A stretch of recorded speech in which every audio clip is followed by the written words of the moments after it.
We are not far from one of the parking areas for the abandoned Pennsylvania Turnpike, and we're taking sort of a detour up to an old aqueduct system that was built to support the Southern Pennsylvania Railroad.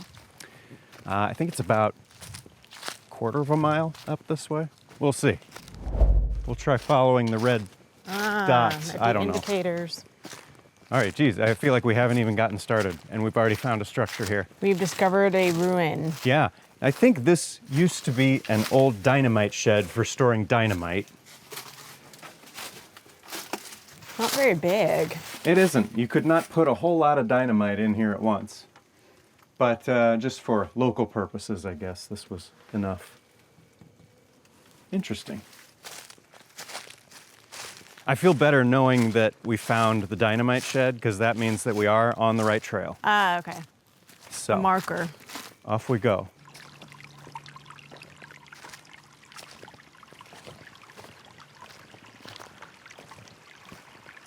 Oh, I think I see it up there. There's a dark hole. This is the woods. We don't want to come across too many dark holes. That's true. Wow.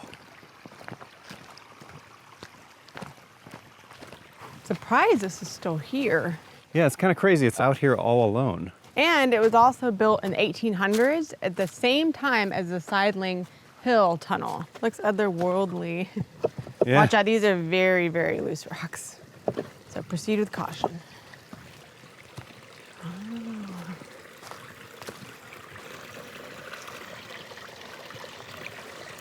Is that a portal to another dimension? One way to find out. You go first. You want me to go to the other end and we'll talk to each other? Ooh, can you see the other yeah, end? That's not that. Oh, yeah. I thought it was a lot deeper.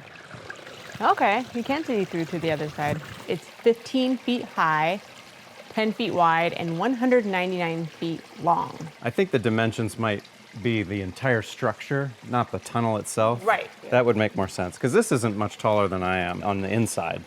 It looks like something out of Zelda. Yeah. Everything around here looks like something out of Zelda. Those places tend to attract the likes of us. So Drew is trying to experience our aqueduct friend in another way. I'm getting on top. Can't resist. This Is that is like safe? This is straight out of Breath of the Wild. It looks pretty sturdy. I'm gonna plop myself down right here. Wow, look at this. So this aqueduct was built around the same time as the Sidling Hill Tunnel was built in the 1880s. Built actually by some of the most skilled Sicilian stonemasons. Well, I mean, the fact that it's still standing says a lot about their skill. Exactly, exactly. And it still probably looks pretty close to what it did when they built it, minus the moss.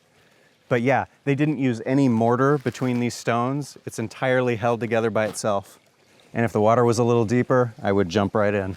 Not today. Let's head down to the other end and see what's going on down there. Are you gonna walk across the top? Yes, I will.